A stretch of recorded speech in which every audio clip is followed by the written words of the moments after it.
George, it's only been like a week since our last one. Yep. Can you believe it? Yeah. And in that, but a lot has happened this last week. Yeah, this last week, dude. What's up with the Lakers, man? I am. Well, kudos to Denver. Kudos to the Miami Heat. I know you're a Heat fan because you have some personal connection there. Yeah. But I mean, you just have to tip your cap when a team, and I think whenever somebody looks at Denver and the way that they've gone about their business, and Miami, the way that they've developed their players and stuff like that, I'd love to see more teams do that. Teach their, bring up, instead of just chasing superstars and trying to fill a team around them, really develop players and put together an actual team and give coaches time with that team. So I'm not mad about losing to Denver, and maybe that'll keep the Lakers a little bit honest in how they approach things moving forward. Yeah, man. And let's get something straight. I am a Lakers fan. First and foremost, I'm a Lakers fan. However, this iteration of the Lakers, I'm not really a big fan of. Mm-hmm. So we'll see what the future brings for that. It's like drum corps, man. Sometimes there's corps you like, but you don't like the staff.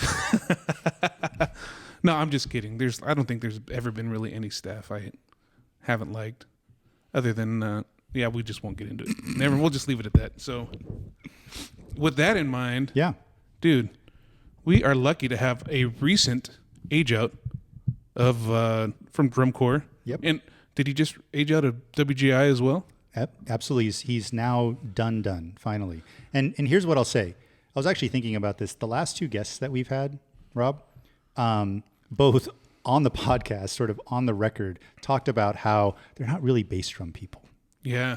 And just so for your benefit, right? Because you're a bass drum guy, we have somebody who is most definitely a bass drum person. Yes. This week. 100%. Should we go ahead and bring him in?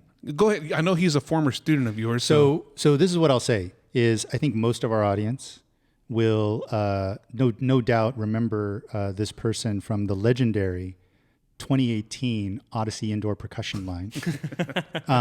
He also, I guess we could bring up that he also marched Vanguard, and he also won back-to-back gold medals with Pulse. And we can mention that as well. But let's go ahead and welcome Jacob Wetzel to the Drum Corps Coffee Shop podcast. Welcome to the shop. Thanks, guys. Thanks for having me. Jacob, what's up, man? I'm excited. This is cool. This is a whole setup. Hey, so right now with you, are you still in school? Or are you finished with school? You just finished, because you go to Fullerton, correct? Yeah. I'm repping right now. I go to Cal State Fullerton right now. I'm a music ed major with a focus in percussion. I just have my recital, but I have another year of coursework left ahead of me. So another year before I graduate. Of general ed or just like percussion stuff?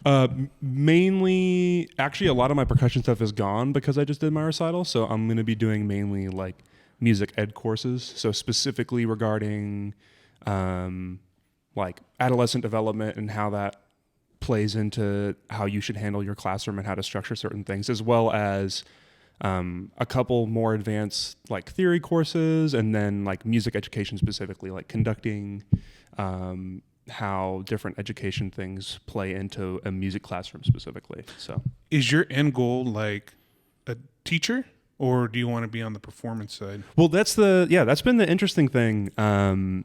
Recently, actually, like in the past couple months, that's been kind of changing, because I thought I was going to be going pretty directly into like sort of like a band director more position. That was what I sort of pictured myself doing for a long time. But recently, like certain drumline gigs, like performing things, have started popping up for me, which is not something that I thought I would have the opportunity to do. Mm-hmm. And I'm now like actively pursuing, because the idea of that is actually really exciting to me. So that's been a shift, literally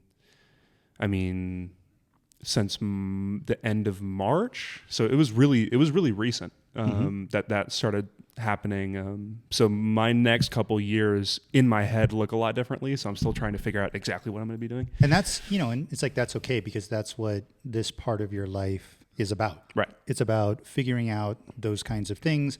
And, you want to have like a nice path that you're pursuing, but remaining open. Because do you even know all of the opportunities or possibilities that are out there for you, right? You haven't even probably begun to discover as you sort of go into each thing. You'll be like, oh, I didn't even know this existed. Yeah. Like I could go and do this. Yeah. So that's exciting. I mean, we remember what that was like when we were your age and stuff. So that's super, super exciting. And I think for anybody who knows you, we're all excited to see what you're going to do with the next chapter. Because of how you've handled this chapter, how much I we appreciate witnessed it. that. Yeah. Thank you. Are you a Southern California guy? Yeah. Okay, whereabouts in Southern California Well, are you from? I'm from Burbank, so that's where I grew up. All of my family is in the Midwest. So I was born in Kansas. And then both my parents were theater majors, so music and art has been a very big part of my family. My cousins all did that. My grandparents. So music's always been a very big thing. The arts has always been a big thing, performing. My mom was an actress at the time. So a little over a year after I was born, they moved out to California because that was... So that's why. Yeah, that's why you guys came out here. That's the whole reason is she was just looking for more work. My dad is, and has been in construction and managing construction for a really long time. Since he was building houses with his dad when he was like 16. So he really could kind of do that anywhere. And she wanted more work. She wanted more opportunities. So that was the whole reason I was out here. And then been in Southern California ever since, mainly Burbank, LA area. And then the past 4 years, because of school, I've been in Fullerton. So. Oh, that's awesome. Yeah. Does your mom, is she still an actress in the industry? She has done a couple gigs here and there, but she doesn't really do that now. She actually, her and my stepdad, they started a YouTube channel called The Y Files, and they started that a little bit ago, and they're actually like picking up a lot of traction. They have like 1.8 million subscribers now. And that's awesome. So like that's what they're doing essentially full time now, which is cool. Like Scratches that itch. Yeah. Like the letter Y or like Y? WHY. Okay. Yeah, and it's just essentially like a YouTube channel. They mainly cover, it's pretty cool. They mainly cover, I'm doing a little spot for them right now. They mainly cover like conspiracy theories, but they cover it from both sides. So like the first half of the video is like all the reasons of like, oh man, this is pretty spooky. Like this actually could be real. Like this seems like it was covered up, like blah, blah, blah, blah. And then AJ, my stepdad, he goes into the second half, which is all the reasons about like, oh, this is probably not real. And he structures it very specifically. And he also does voice acting work too. So he has a performance experience with that. So he has like a little fish, like a 3D animated fish called Hecklefish that he voices. It's a really, really cool show. I tell you what, I love conspiracy theory stuff. Yeah. I'm going to have to definitely check it out. And they should do like the 88 DCI finals. There's some conspiracy. There's some drum corps stuff. Dude, there's like all kinds of drum corps conspiracy. The 87 percussion title conspiracy. What happened there? You don't know about 87? Oh God, no. Oh, George. I don't know about anything earlier than 2006. Enlighten him about 1987. Well, I mean, the big thing that year is that was like the sort of emergence of Garfield Cadets as a percussion section, and the big thing that year was you had Blue Devils coming off of winning 4 titles in a row, percussion titles, and arguably their best line. And the line was stacked. Yes. Like it wasn't like they had a bunch of age outs after 86. It was literally like everybody came back. Okay. And then some. And then Hardiman at Vanguard was coming into his own. Right. And they were a really, really good percussion section. Yeah. Vanguard was like going into finals undefeated. Right. Yeah. So then 87 rolls around, and the big thing was that Garfield got a perfect score in percussion, not going on last. Oh. So before these other groups had gone on, right. Yeah. So that was the big thing about 87. You can talk about 88. Yeah. Well, 87 too. It's like, they got the perfect score, and there's a lot of like, it rubs some people the wrong way. I mean, and then like even the chord placement, a lot of people, Vanguard should have won, whatever. But 88 too, it was the 1 year DCI did a lottery draw for. That determined the order. The order that you perform. Yeah. Oh, wow. For finals night. So for finals. So that's a big deal. So all 88 Blue Devils went undefeated up till finals week. And I want to say, and they kept it secret, like your placement for semis after prelims and everything. So nobody really knew. But I think Vanguard won semis, and so they go in to do this lottery draw, and you can see there's a video, and you can see like when Madison draws the number, there's like somebody from DCCS pointing at like which one to pick. And they draw like number one, like the last, and they ended up winning. Yeah, They ended up winning that year. yeah. And then like That's crazy. about a week before, from what I understand, their score was like nowhere near like Right. anyone else's. But then they end up winning. And Wow. so, dude, it was like, yeah, that's a big drum corps conspiracy. yeah, right that's- there, And I'm sure that there are going to be people that are upset about how we just talked about it just now. yeah. Depending on, like, we tried to Oh. be as sort of objective, like laying it out as possible, but there are people like, no, you know. So Yeah.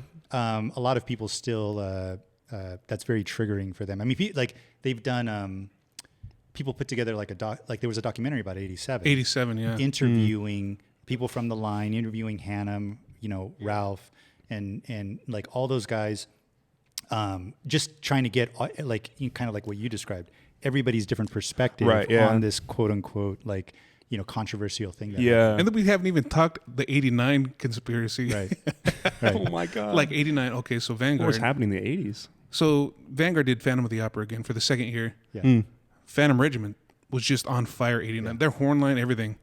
So going into like finals week, Vanguard had like 2 overage members. And so there was like, do we disqualify them? Do we not disqualify them? I guess they took it to the Phantom Regiment people and they're like, no, let them compete. Because they're getting ready to like not even let Vanguard compete. Oh, wow. So, you know, Vanguard goes in, Phantom goes in, and then Vanguard ends up winning by like a 10th. But a lot of people will tell you that Phantom should have won that night. And to sort of tie that, I mean, the 80s was fun. Yeah.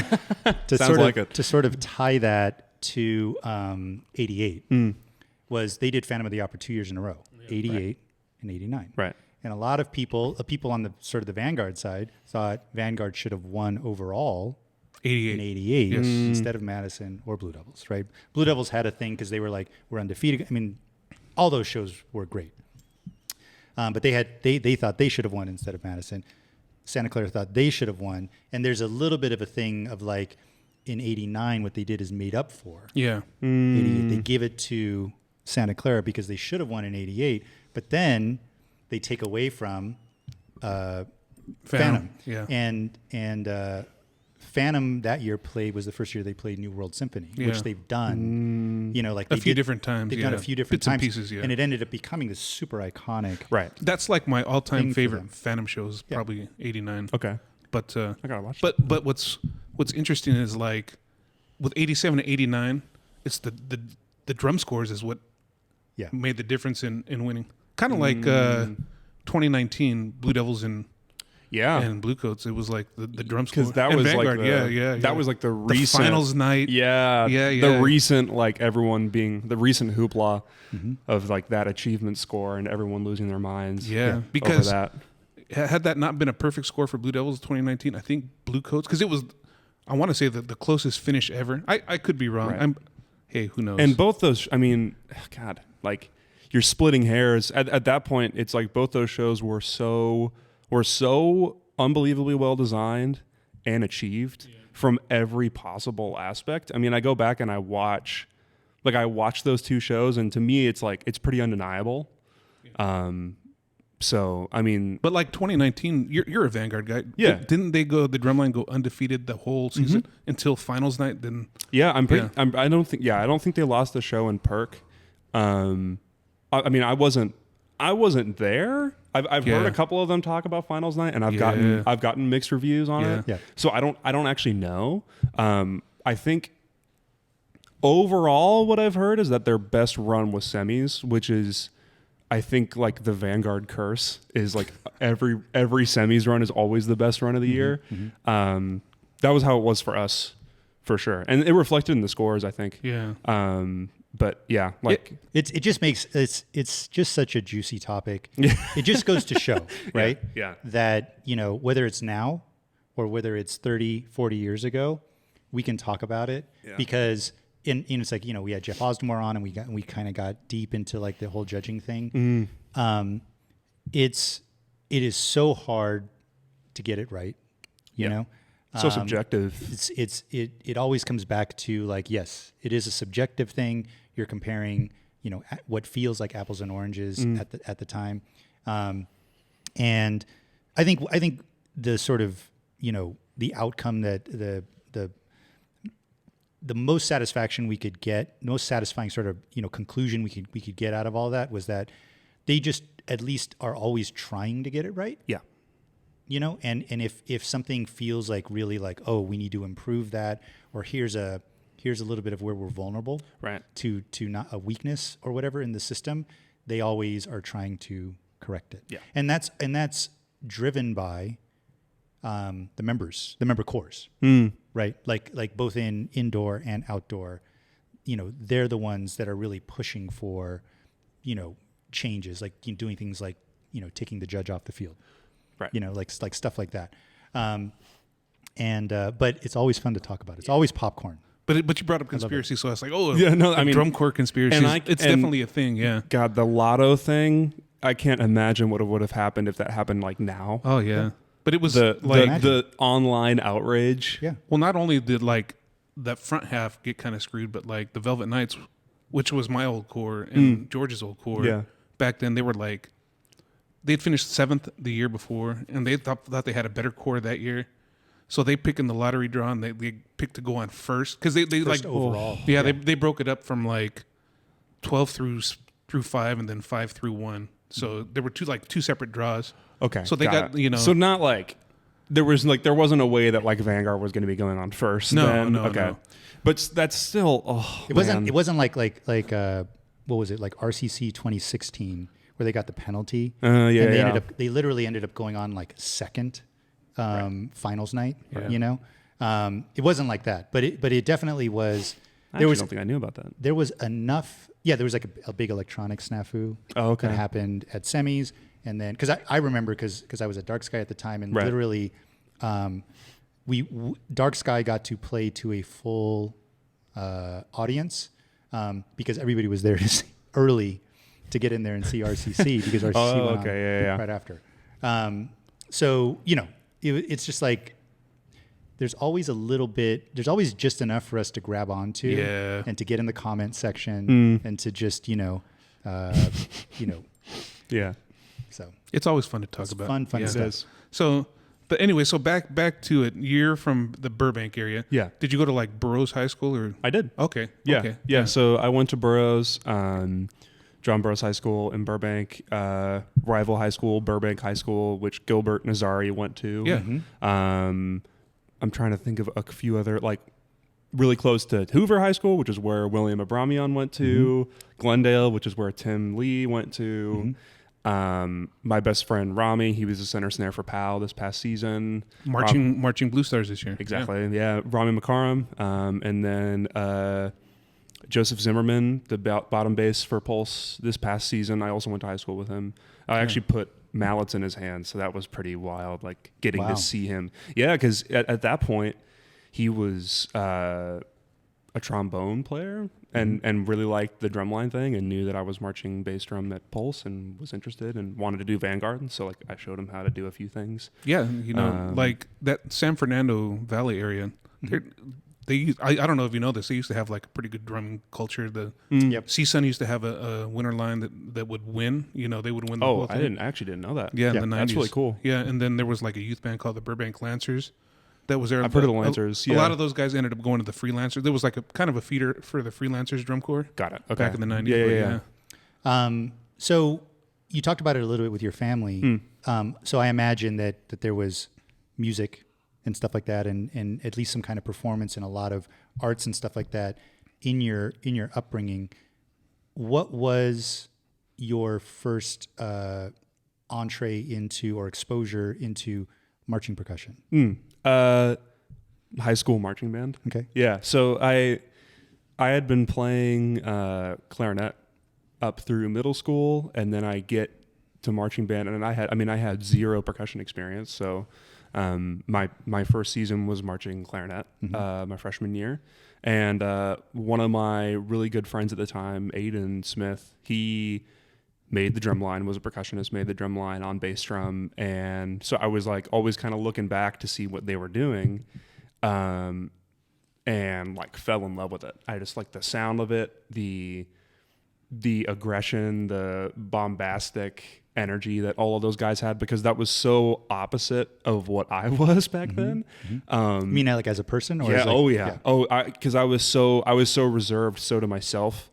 I knew like 3 people and hung out with only them all the time.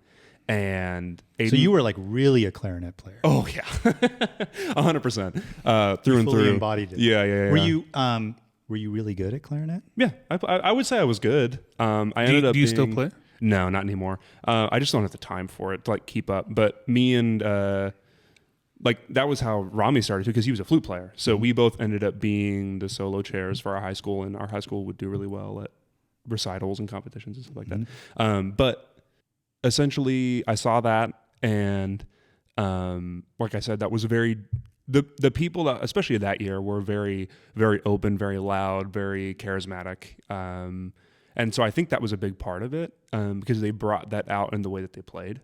So it just made it very enticing, very fun to watch. I remember specifically the quads were like what I was like most attracted to at that time. So within a couple months, I started taking lessons with the drum tech there. His name was Blair McGlory, and he had gone to Berklee College of Music in Boston for drum set, and one of the best drum set, like to this day, one of the best drum set players I've ever seen. He had marched drum corps at some point, but I don't think I ever found out where. Was he a studio like musician guy? Being there in the valley? Yeah. I think so. I don't actually really know. I mean, I was so young, I wasn't asking. I wasn't asking those kinds of questions, and now I look back and I wish I did. But yeah, so I started taking lessons with him. Just Was the because we sort of take for granted that people in high school marching band are aware of the larger marching percussion world. What was there any exposure to drum corps, indoor drumline that like that those things even existed yet for you, or were you just like I like what's happening here at my high school and I want to do that? Right.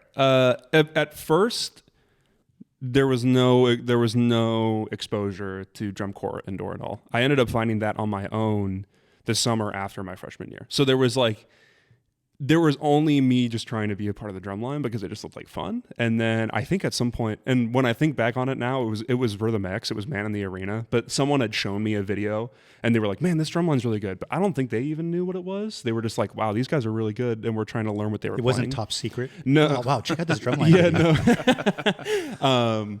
No, thank God. But shout out to Top Secret. yeah, no, they are incredible. Yeah. It's just funny because my like grandparents will like send me videos of them. That's why we say Yeah. There's like a couple of those. Top Secret's one of them. Yep. The other one is like the Hot Tots, whatever the guys in the kilts. Hot Scots, yeah. Hot Scots, yeah. Hot Scots. So they're like, do you do this? Have you yeah. seen Have that? you seen Kinda. this? Yeah. Yeah. I want to say there's a third one too, but I can't remember what it was. Shout out to anybody who has a relative or friend who has sent them one of those videos because they know you're in One of those two drum videos. line. Yeah. Dude, and it's amazing how those videos just blow up online. Yep. But shout out to them because in that genre with what they do, Yeah. it's cool. Yep. Yeah. But yeah, no exposure, and just But that's interesting. So can you think back to when you first started taking those lessons? Because this was like, how you get introduced to it is often very formative, right? You're taking lessons on tenors from somebody who... Well, I started on snare. I didn't actually. Okay. Yeah. So you're taking lessons on snare from somebody who went to Berklee yeah. and has like this super well-rounded, education.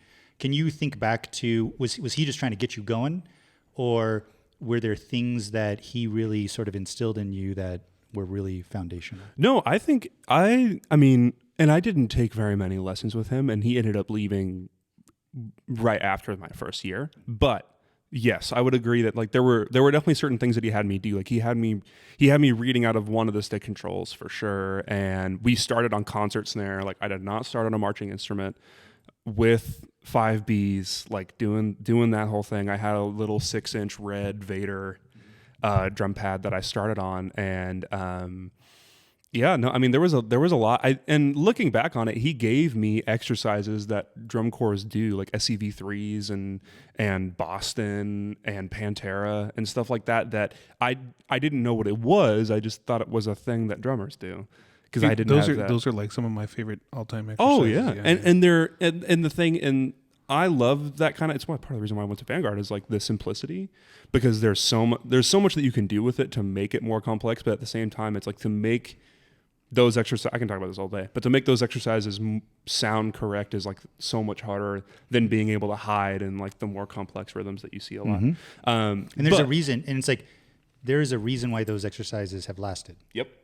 Because people will make up exercises every year, and then they'll maybe be in they'll get used and then they'll sort of fade away. Yeah. But the ones that last, the ones that last, and usually it's the control. They last because they're effective, they're useful, and like you said, they're instilling something that worked back then and that is still applicable today. Very, very, because it's the exact same.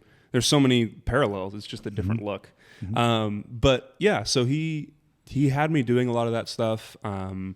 And then I practiced all through the summer because I really wanted to make it. And I knew that we were getting a new staff member. So I was like, okay, well, I got to like be able to prove myself and show that I can do this. And that was the summer that I found Blue Devils 15. That was Ink. That was the first drum corps video that I'd ever seen. But I didn't. So just on video, not even like you not even live. No, just on YouTube, just like a full run. And I mean, obviously, like this was during the 2016 competitive season because it was over the summer. So, like, I found that video, and I was like, "Oh, that's interesting. Like, this is cool." And I watched it so many times because I was like, "Man, this is just like really cool." But I don't think I could ever do that, and I have no idea. It felt like over there. It felt like beyond. 100%. Well, because then I was like, "Well, like, what do you need to do to get like what are these people like? How old are they? They all look like they're way older than me, and I don't understand." And they're doing stuff that I don't Except for Brandon. Brandon was like probably your age. This was the funny thing is then I found videos about Brandon and I was like, oh, like I'm screwed. Like I didn't start at 12. I'm never going to march drum corps.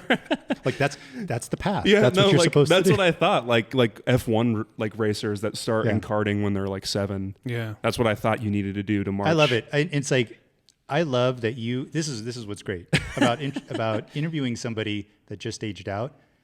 He's not too old to remember exactly like what his young brain was going through at that time. I mean, that's fantastic. Yeah. I love that, So I had no clue. But thought it was super interesting. And then when I started finding more videos, I was like, oh, this is like a thing that a lot of people do. And there's a lot of groups. And the next thing that I found was Blue Coats 15, Kinetic Noise. And that to this day is like one of my favorite shows of all time. From a full ensemble standpoint, especially percussion. I mean, just that was a good line. God. Yeah, the battery was incredible. The front ensemble was incredible. The writing, I mean, Tom just hit it out of the freaking park. The things that they did were so cool and so astounding to me. Like I found like Rudani Na's like quad cam, and I found like a baritone solo cam and marimba and like all these things, and I realized the complexity of what was actually going on and the fact that it was competitive and that this was a thing that a lot of people can do and that it's not just like, oh, it's just the Blue Devils. It's like there's so many different groups of so many different styles. So snare was your thing? No. That's what were you going for like immediately? I was wanting to go for quads. Okay. Like 100%. That was where I wanted to be. He started me on snare for the sake of you can kind of go anywhere with that. Okay. And not traditional. It was all match. Shout out to all the people who love playing match grip on snares. Oh yeah, and who like that idea. Yeah, and shout out to all the comments against match grip. That's why I said that. Match grip? Question mark. Yeah. On all those Dartmouth videos. Mm-hmm. Oh, that's like it's almost guaranteed, and it's so annoying. It's like I feel like just deleting every one I see like that. 100%. But yeah, and then I was going for quads. I ended up being put because I had no percussion experience because the rest of the guys were all percussionists outside of one guy, and he had been practicing for longer than I have. So he made the snare line. They had 3 percussionists on the quad line that had all done it already, and then I got put on bass 5, and that was like my first. That was my first experience. Who put you there? Playing Jim Briggs. So it's his fault. It's his fault. All of this is his fault. It's 100% his fault. Because at the time I don't know that I even necessarily was that interested in playing bass drum until I found. It's the funny thing is like it's all videos. Like none of. I didn't decide that I wanted to start marching by seeing anything live, but it was the subs finals video. I just used this for a transcription that I did the other day of the Vanguard baseline in 2016 because the 2016 competitive season had just ended, and I like just jaw dropped. That was a good baseline. Oh God, they were so good. Dude, the whole Vanguard 2016 line is just killer. Yeah. Well, yeah, because Paul took ink and threw it on the page. Like half the sheets were just like black. There was nothing. It was they played so much, but what astounded me was the musicality. And you know what's interesting that you say that? It's like I feel like that's something that I don't even know if it registered with me deliberately, but I do feel like after that Paul did do that. Like after a couple of years of getting settled in at Vanguard, he decided, 100%. we're just like there was something where it felt like on purpose. Well, yeah. We're going to play more. Yeah, because 11, 12, 13 was like his era of like what he was sort of doing at Phantom, but like fast tempos, lots of just really open rhythms in a fast pulse to keep it driving and to keep it exciting. And then 14 was when they moved into this super militant, really dense, really complex rhythm thing. And it's just 2015 was definitely that, and then 16 kind of opened up a lot of stuff. That's the way that I view it, at least, is like 16 to me was the first time that I had seen a line play that with that density, with that level of musicality. Well, that's like back in the day, he would write an insane amount of notes. So much so that was the inside joke with like the guys we marched with was he was writing something, he accidentally dropped a pencil and left the mark. Oh, it's a flam, you know. Hey, look, hey, Paul, drop your pencil some more, you know.